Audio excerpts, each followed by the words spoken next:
Welcome to another episode of A Dram with Friends. I am extremely excited to welcome Burke Ingraffia. Is that the proper pronunciation? You got it. Okay. And you said if you were here, I could pour you a Maker's Mark, which just I'm gonna just have a taste. I actually have been to that distillery back in 2010. That was my first start into the bourbons, and I actually have a bottle up on the shelf there that I dipped myself in the wax. It's for they call it a founder's bottle, so it's got a different label and stuff on it. So, welcome Good, to the good. pub. Thank you very much. It's good to be here. So, for our friends in the pub, who is Burke and Graffia? Well, friends in the pub, I am. I'm a guy who is I'm a Catholic. I am a musician. I am mostly a songwriter. Originally from New Orleans, I play some the genres of jazz and folk mostly. I also I have a bit of a side project that I started about a year or two ago, and it is for a more specifically Catholic audience. And the label of that music is called Saint Sonic, all one word, Saintsonic. And but apart from Saint Sonic, and that being a more for specifically Catholic audience, my music is for a wider secular audience, but it has always been informed by my faith. I studied theology in Steubenville in the 90s, and then I have a master's in the humanities from the University of Dallas, which really informed my Catholic imagination. That's a wonderful school. If you don't know about University of Dallas, look into it. It's a great school. University Uh, of Dallas. We're yeah, actually in Irving, heading there Texas. for our heroic men convocation here in June. So, Oh, how nice! yeah.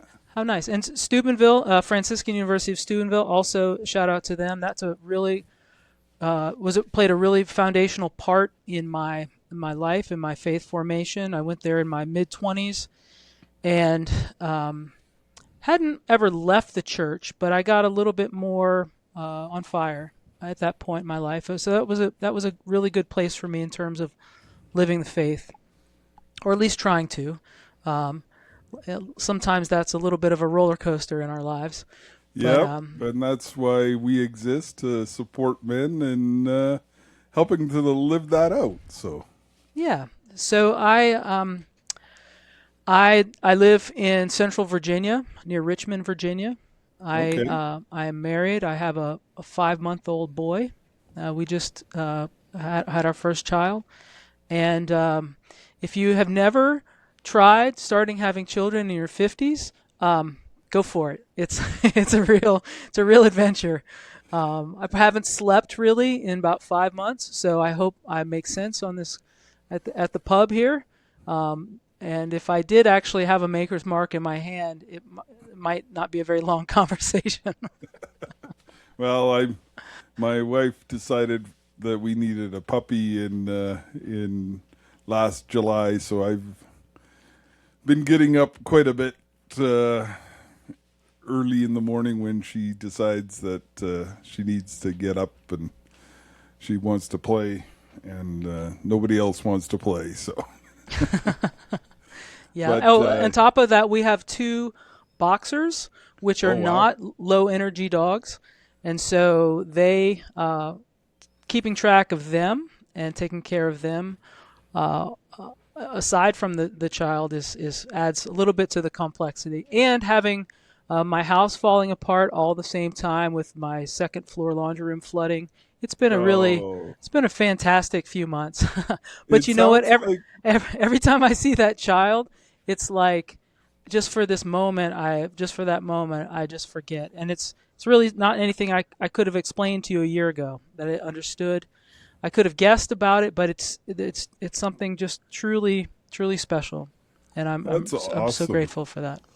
Yeah, that and yeah, it's it's a journey.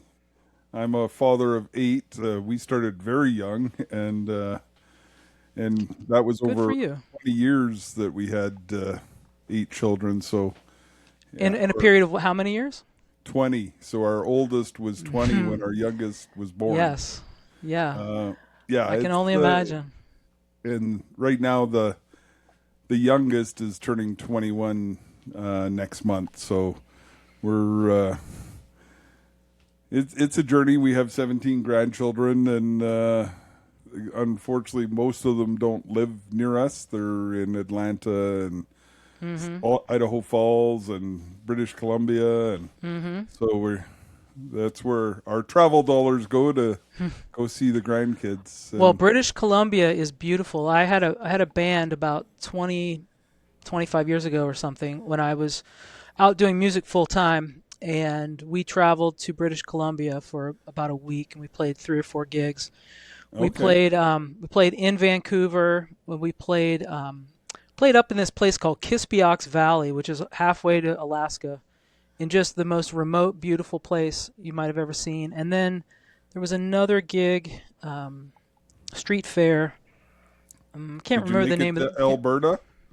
We didn't. We didn't make it Oh, okay. there. And actually, a really good friend of mine who produced some of my early records, whose name is Cale Pellick. He's originally from Winnipeg. I think he lives in BC now. He and Okay. I knew each other in New Orleans. We studied at the University of New Orleans together in the jazz program there for a few years. He finished, I didn't, and but wonderful producer.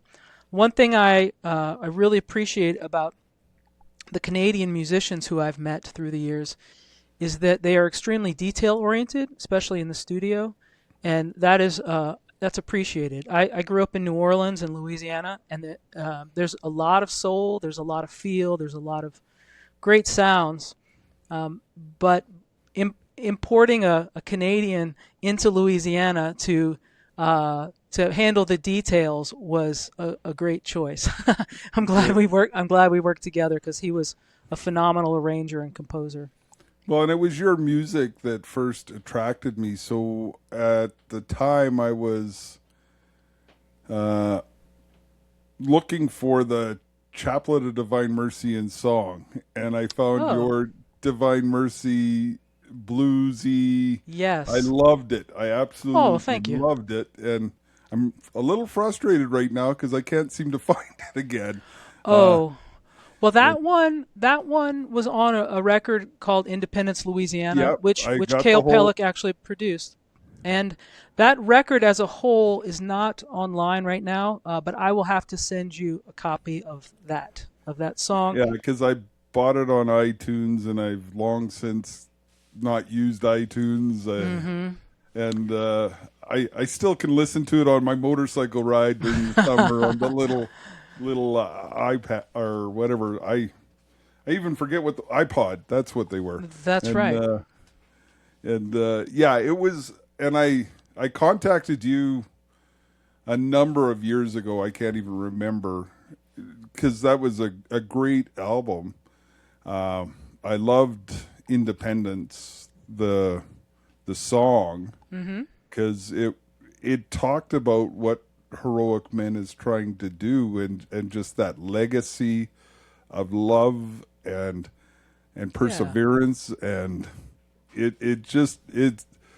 it's an amazing song. I remember playing it for one of the guest speakers that I was driving around during a peer support seminar, and this would have been I don't know how old that record is, but it's a while ago, and We recorded that in the fall of 2004, and it came out in 2005. So it's been out for over 20 years now. okay, The CDs sold out. I never printed any more of them. And then when everything went to streaming and to digital, I made a compilation disc that has kind of the kitschy name of Future Hits. Future Hits of. Oh my goodness, I can't even remember the name maybe of the I'll have record. to go check my CD collection. Maybe that's where it is. Then.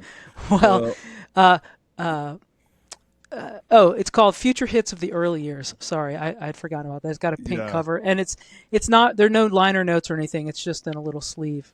Um, But Yeah, I actually reached out and contacted you because I was writing an uh huh, article, uh huh. and I've used it many times, and I forget the exact title of the song, but you talked about love is a choice, and Is a sometimes it's a decision. feeling too. And Yes, yeah, that was a song I wrote for my mom. My father, when I was in my early 20s, he had a stroke. He was in his late 50s. He wasn't much older than I am now, and he had a stroke that came subsequently after a car accident, and he had to retire at 58. And he lived for the next 29 years. And my mom took care of him every day for 29 oh, years. She had some extra help at times, and yeah, and they but they lived in New Orleans, and she every day of her life she took care of him with his he was paralyzed and he had brain damage, and he was a big heavy guy, like, built kind of like I am, broad shoulders, big guy. And my mother, as she got older, she wasn't getting any stronger, but she still looked after him. She made sure that he went to the doctor when he needed to, and she made sure that the doctors were working together. She also, yeah, she made sure that he got to mass every day too. She drove him to mass pretty much every single day that whole time for 30 years. And it's amazing. And so that song I wrote for her. It's called "What Can I Do for You?" And she moved. When we were growing up, we had a nice large house in New Orleans, and with a big kitchen, big wide spacious house. And then when my father went through these troubles, they moved to a small apartment. And so the opening line of that song is, "The kitchen's too small, but there's so much love. There's never been you or me, only us." And so I wanted to write a song that was a tribute to her and her love and her understanding of her vows as a wife. And they both were wonderful examples to me. well, and that's why it hit home, that line where, like, raising 8 kids, the kitchen's too small, really resonated with us, and the work that my wife did, raising our children and homeschooling them while I was off working shift work as a police officer, and then coaching the kids soccer and doing everything. She was, well, she is an amazing woman, and that's why it resonated with me, and I felt the need to write an article, and then I put that in there with a link to the song back. This is a number of years ago now, and that's where the power of music. I've had a few musicians on this show now. I just interviewed a Juno Award-winning pianist here earlier this year, and had a fantastic discussion with him. And you might not be aware, but God Squad Canada Society, we commissioned the Litany of Saint Joseph in song, Huh, I didn't and know we that. premiered it last March, and we had the Apostolic Nuncio for Canada there, and our bishop, and it was a high end concert hall. The Jack Singer Concert Hall is apparently one of the top concert halls in North America, and full choir, 4 soloists, 42 or 42-person choir, and a full orchestra, and it it was incredible. And since then, we've heard from the maestro at the Vatican. We sent a copy or a score to them, and so it's we're pretty proud of it. And it just May 1st, a couple days ago, at the time of this recording, it was aired on Salt and Light TV Oh, for how the nice. St. Joseph the Worker. So, Was that all a cappella? Was there instrumentation on that? How it was well, a yeah, it was a litany? it had a full orchestra, so lots of Mm-hmm. instruments, Yeah. and it had Gregorian chant. There was 13 movements to represent the 13 provinces and territories of Canada, because Saint Joseph is the patron saint of Canada.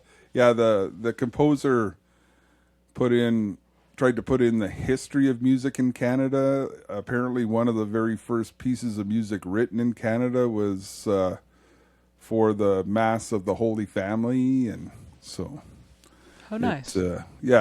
it's hopefully you get a chance to listen to it. We released it this past March 19th on all the music streaming platforms. So the artist is Carlos Foggin, because I'm sure Okay. like when I was searching for the Divine Mercy chaplet, and I ended up on your song, and that's how I got turned on to you. And there was some songs, as a police officer, where you're talking about stalking and stuff. I'm going, okay, what's That was a line my uncle. Oh no, where did I get that from? I think I got that from a professor. I think I had a professor at Steubenville one time who was making he was talking about, and I don't remember who exactly it was, but he was talking about just the change of the way people date.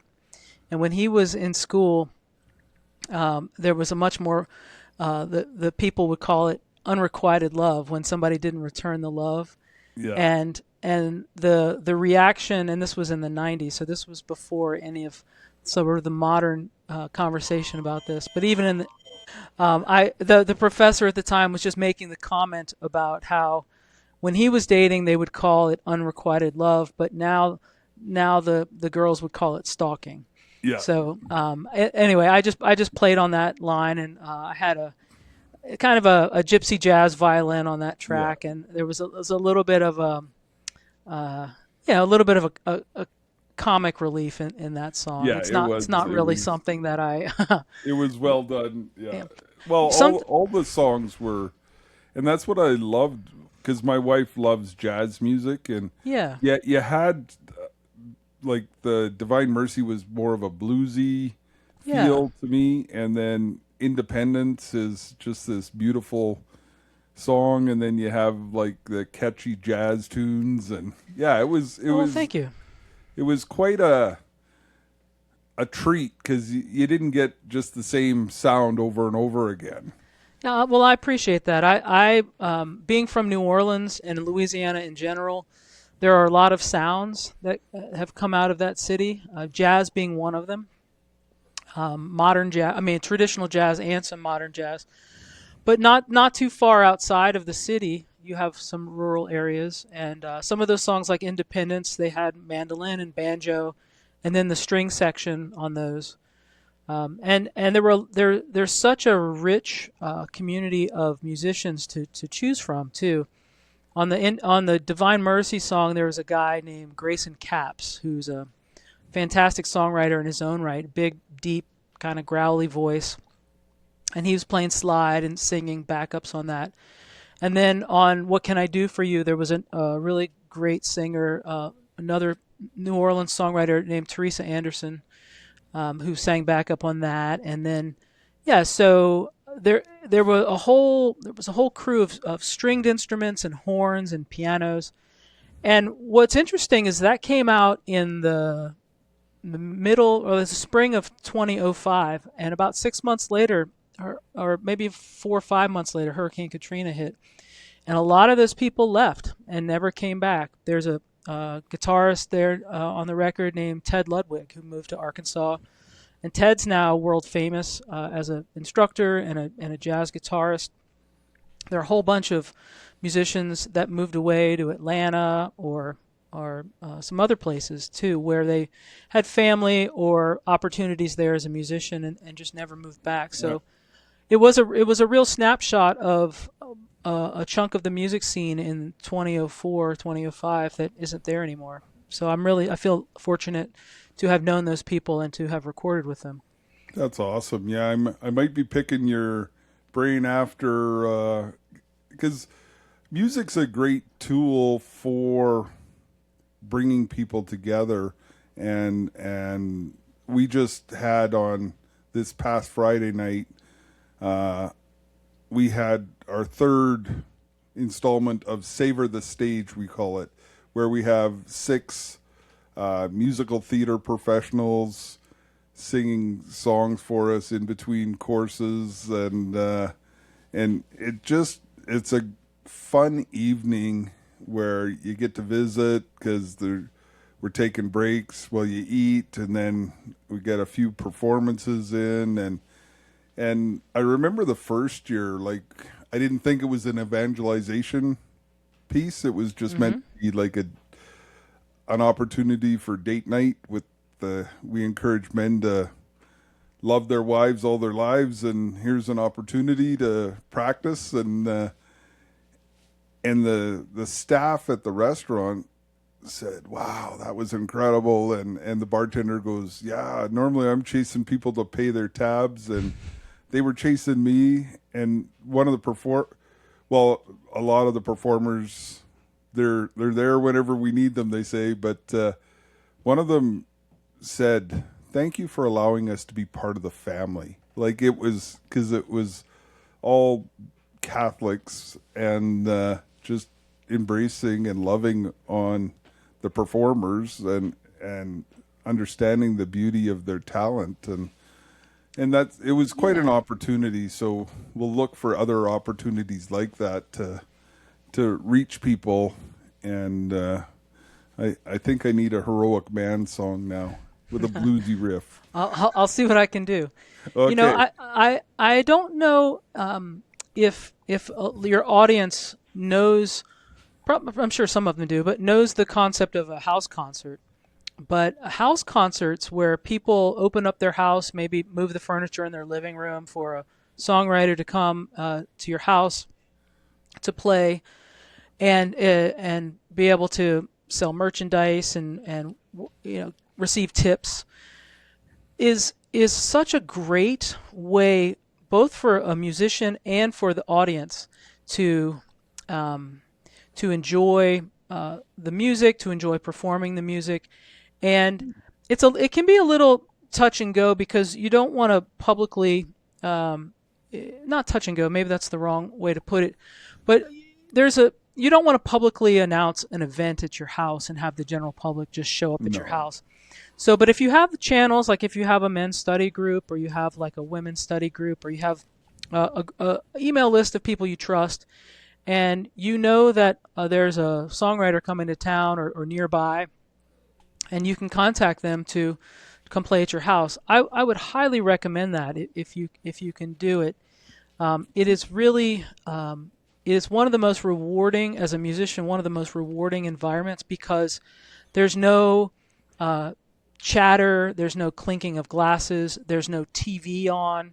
I mean, as a musician, especially someone who performs as a solo songwriter, playing at some random bar where there's a TV on above your head, nobody knows the songs, and all they want to hear is their favorite Fleetwood Mac song, or their favorite, Beatles song, and that's the only thing that's going to turn their ear.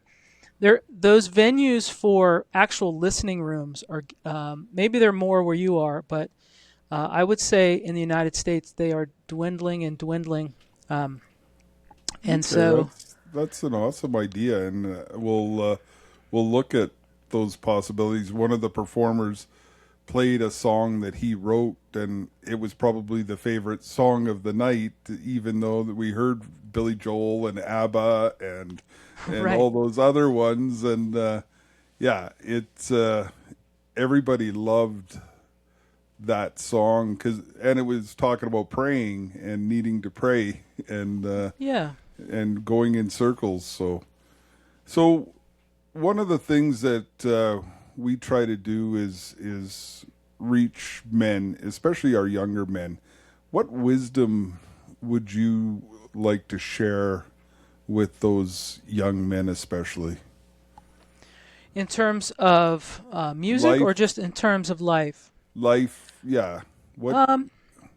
I would say one of the things, perhaps, well, there are a lot of men looking for their vocation in life. They don't know if they are called to the religious life, or called to be married. One thing I would say is that if you find somebody who you think you would like to marry, Be sure that you're evenly yoked. First of all, make sure that one of you doesn't have really deep faith formation, and the other one's maybe just something tangential in their lives. So make sure you're evenly yoked.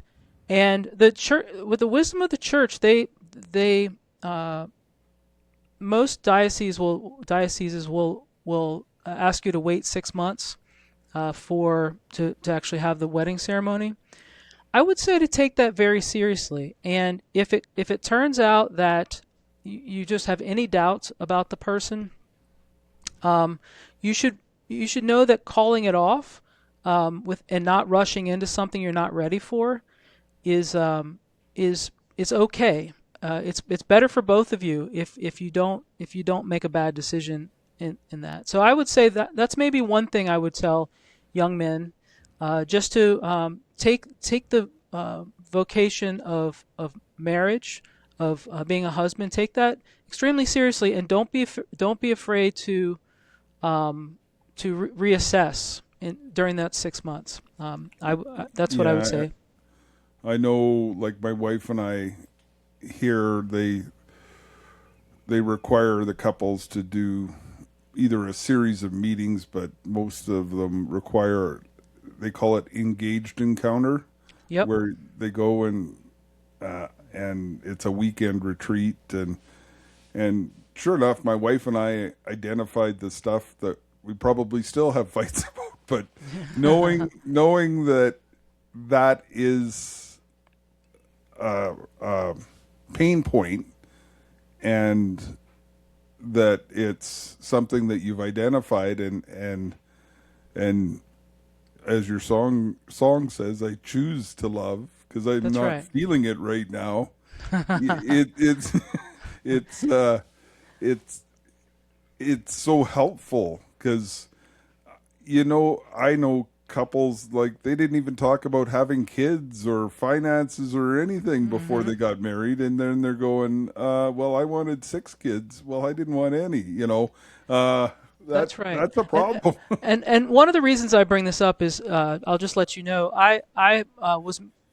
I'm married now and I'm extremely happy. My wife is just a lovely person. I was married once before. The marriage was annulled, and so I would just with that experience I would just be sure that you're evenly yoked in your faith formation. I would Yeah, I would also say that a lot of times there's this pre-Cana training that you have with your parish, and it might be like 6 meetings once a month where you just talk to a priest. If it was COVID, it would have been online, and it would just been for an hour. So basically, like 6 hours of consulting with a priest. And if you think about the priest's vocation and how much training they have to do, years and years and years to be ordained, and how much more thorough that is. Not perfect, but how much more thorough that is than the vocation of being a spouse and a parent. And you would hope that people get that from their own families, but a lot of people don't.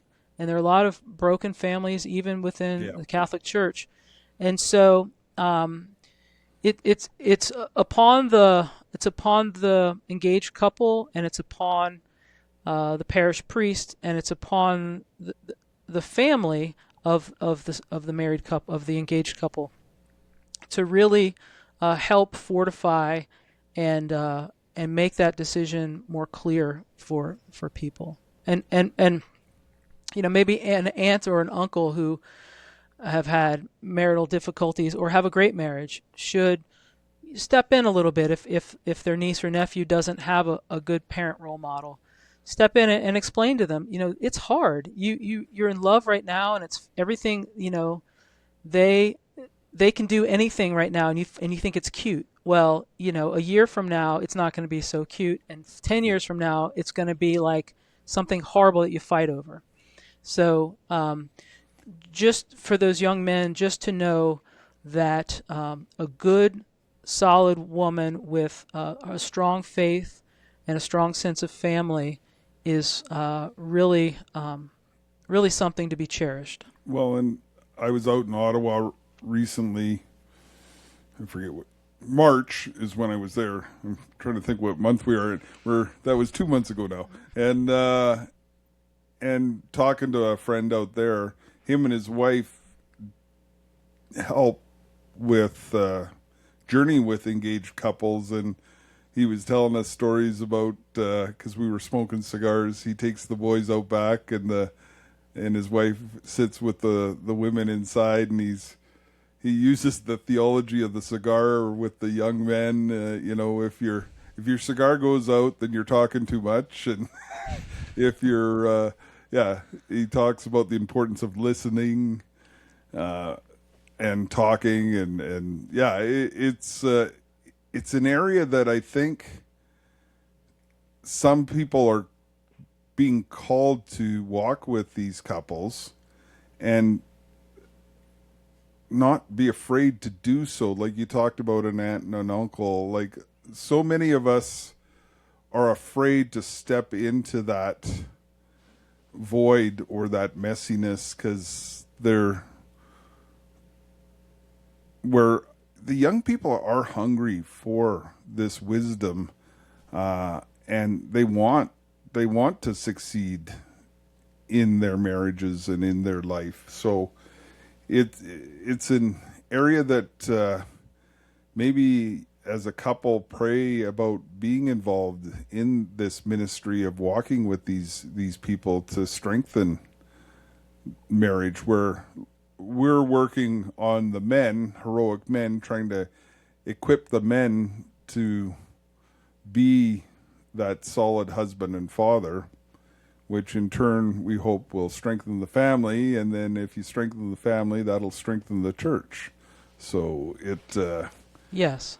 yeah. So I also think that one of the things I wish I'd understood better as a young man was what you mentioned before is how to listen, how to really just be present and to listen instead of. I mean, it's the typical cliche of a man and a husband and wife have a conversation, and the man wants to fix the problem and the woman just wants to talk about the problem, and that's really hard because as men we have enough problems in our lives, we have enough difficulties, and so to talk about a problem without trying to fix it, without trying to put an end to it, is difficult for us because we have so many difficulties that we wish were over, that we try to fix someone else's problem or fix the problem, so selfishly, because we don't want to listen to it anymore. Whereas a lot of times your wife might really have a serious concern and just want to talk about the problem and not try to fix it, but to them it makes them feel better, it makes them feel connected, it makes them feel rooted if you just listen yeah, and you listen actively, where you ask questions, not just like and look at your phone and No, I mean actively listen and ask them, well, how does that make you feel?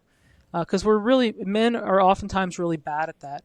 Asking your wife, how do you feel? And the more I get older, the older I get, and the more I grow in love with my wife, the more I'm still bad at it, but the more I want to be that way. yeah, So if you can get started on that earlier in life, don't change who you are, don't change your personality, but learn how to actively listen and be present with your wife. I would say that is a really hard thing to do, but it's a very valuable thing for ongoing trust and building of love. yeah. And that's so when I was it was early on when we first started training for peer support training, and the expert that they brought in talked and taught about active listening, and it's so important in so many aspects of life, but just that rephrasing what they're saying to let them know that you're understanding what they're saying, or if you're missing something. So yeah, it's a great skill, men, to work on, and we can continue. So now that you're a dad, Yes. is there a dad's dish that you that keeps the family I guess the young one's probably not eating too much, or probably. No, he only eats a liquid diet still. Okay. But is there something that I cook Yeah, that I enjoy yeah. cooking? Because I'm guessing, being from the south, you must have picked up a few recipes down there too. Well, over the years, I've learned a few and probably forgotten a few. I lately I have a grill. I'm not a great griller. We got a little bit of a starter gas grill. It's not really fancy, but I enjoy cooking on the grill. It's there's less to clean up when you're done, and the taste of the food is really good. And that and I'll cook something on the grill, some chicken or burgers, and then we'll make some sort of vegetable, and that's a nice little dinner. It's not too complicated, and there's not a whole lot of cleanup other than just keeping the grill a little bit clean. Clean. So I like that. When I was younger, I used to make pretty good red beans and rice. It's Okay. not a very complicated dish, but there's just a few things that you might put in it that give it a nice flavor. One thing that you always find in red beans and rice in New Orleans is a bay leaf. Some people forget that ingredient, but that's Okay. a really nice, just little accented flavor that makes your red beans taste good. Uh, yeah, this and that. I like cooking a piece of salmon from time to time, and actually I put it in the broiler in the oven. It's nice when you have an oily fish like a salmon or a tuna. Yeah. Sometimes when the oil's cooked downwards into the fish instead of upwards, it makes for a really nice flavor and oily fish. Um, Yeah. We cook yeah, salmon every Friday, so yeah, it's a great Friday dish. yeah.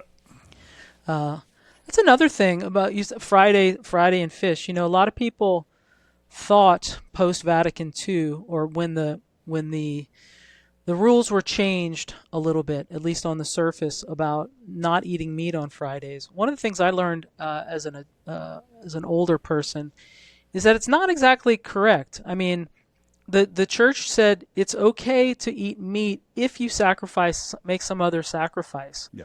And I think a lot of people who wanted to interpret that as saying you can eat whatever you can do whatever you want on Fridays. They forgot that caveat if you give up something else, and it's something that my wife and I try to stick to, and we do pretty well. Just not There's eating meat on there's Fridays. a great document.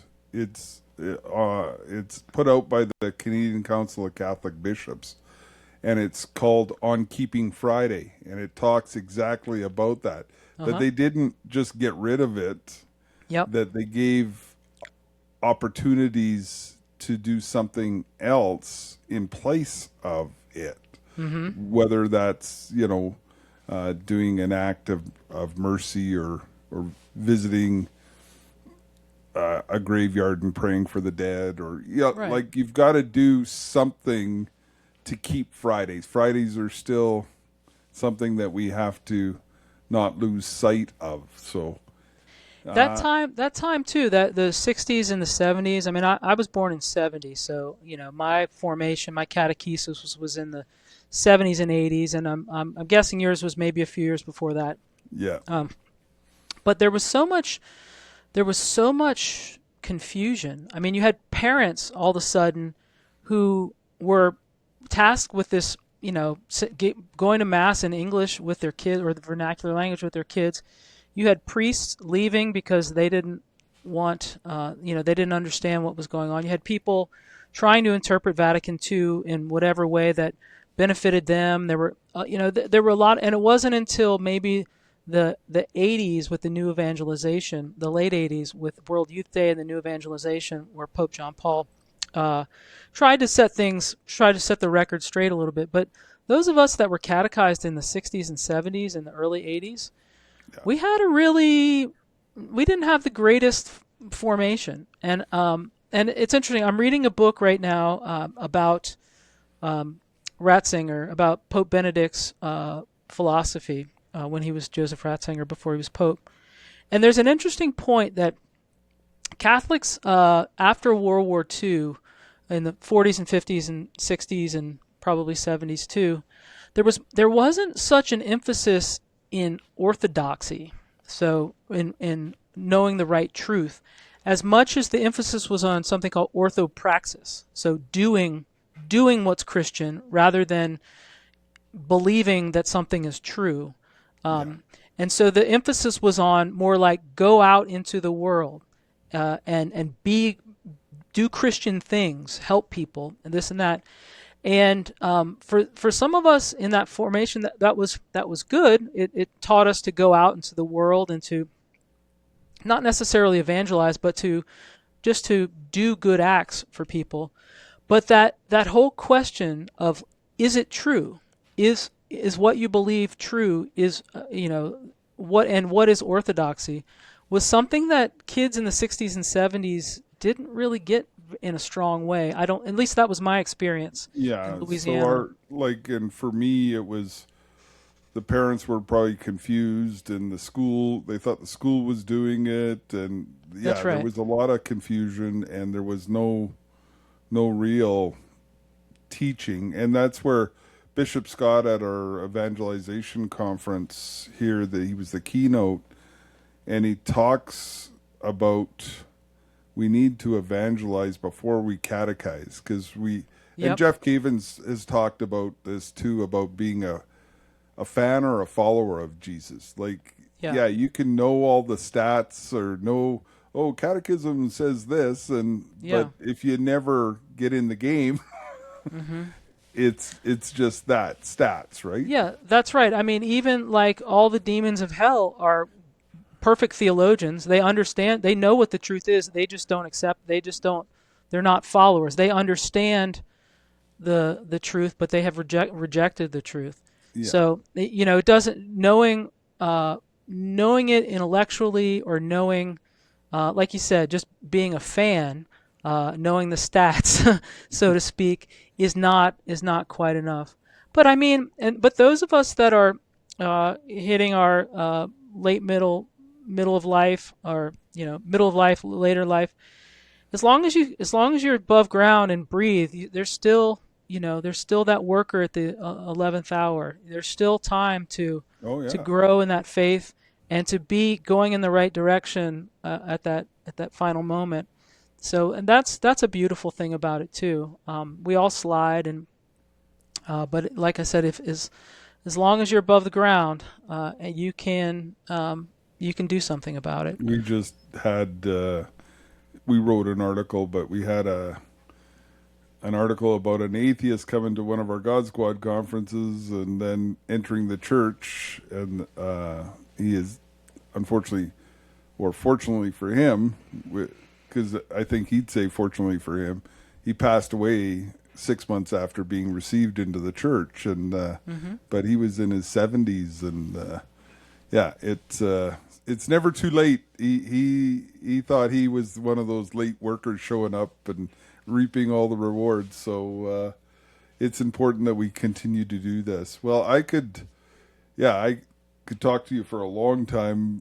And when I was a student in the 90s, it was 95 or 96, and 95, 96, and I was at Franciscan University, and Scott Hahn was my professor, and the class was, I believe it was an Old Testament class. But he was working on his doctorate at Marquette, so he was gone a lot that year. And while he was gone, he had a graduate student named Jeff Cavins.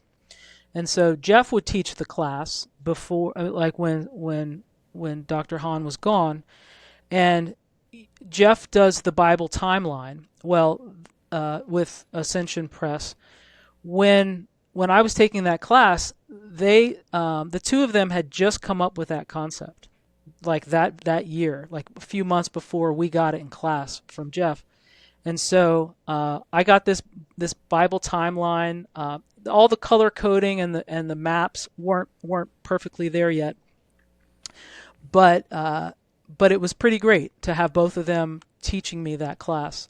And so I had been to an event the night before they filmed that, and I'd mentioned this to Scott Hahn about being in the class and how great that was.